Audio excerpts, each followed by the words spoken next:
کبھی سوچا ہے کہ اگر کوئی ہوائی جہاز 35 سال کے لیے غائب ہو جائے اور پھر اچانک لینڈ کر جائے تو یہ کتنی حیران کن بات ہوگی؟ آج ہم آپ کو ایک ایسے ہی ناقابل یقین واقعے کے بارے میں بتانے جا رہے ہیں جو کہ تاریخ میں سب سے پراسرار سمجھا جاتا ہے۔ یہ واقعہ 1955 میں پاناما سے میامی جانے والی فلائٹ 914 کا ہے۔ ایک عام پرواز تھی جس میں 57 مسافر اور عملہ سوار تھا۔ موسم صاف تھا، پرواز بالکل معمول کے مطابق تھی، لیکن پھر اچانک کچھ ایسا ہوا جس نے سب کو حیران کر دیا۔ طیارہ ریڈار سے غائب ہو گیا، نہ کوئی ملبہ نہ کوئی حادثے کی خبر، جہاز مسافر سب کچھ ہوا میں تحلیل ہو گیا۔ کئی سالوں تک اس پرواز کا کوئی سراغ نہ ملا۔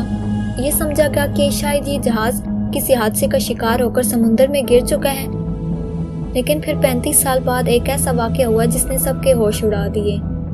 وینزویلا کے کاراکس ایئرپورٹ پر اچانک ایک پرانا طیارہ لینڈ کرتا ہے۔ ایئر ٹریفک کنٹرول اسے دیکھ کر حیران رہ جاتی ہے کیونکہ یہ کوئی عام جہاز نہیں تھا۔ اس کا ماڈل، اس کی حالت سب کچھ 1950 کے دور کا لگ رہا تھا۔ جب کنٹرول ٹاور نے پائلٹ سے رابطہ کیا تو اس نے کہا کہ یہ فلائٹ 914 ہے، ہم پاناما سے میامی جا رہے ہیں۔ یہ سن کر ایئرپورٹ کا عملہ دنگ رہ گیا کیونکہ یہی جہاز 35 سال پہلے غائب ہو چکا تھا۔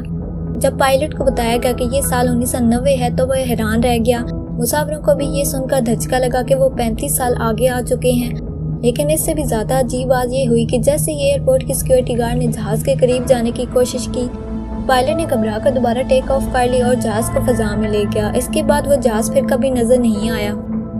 کچھ ماہرین کا کہنا ہے کہ یہ کہانی ایک سازشی تھیوری ہے جس کا حقیقت سے کوئی تعلق نہیں، جبکہ کچھ لوگ مانتے ہیں کہ یہ ٹائم ٹریول کا ایک ناقابل یقین واقعہ تھا۔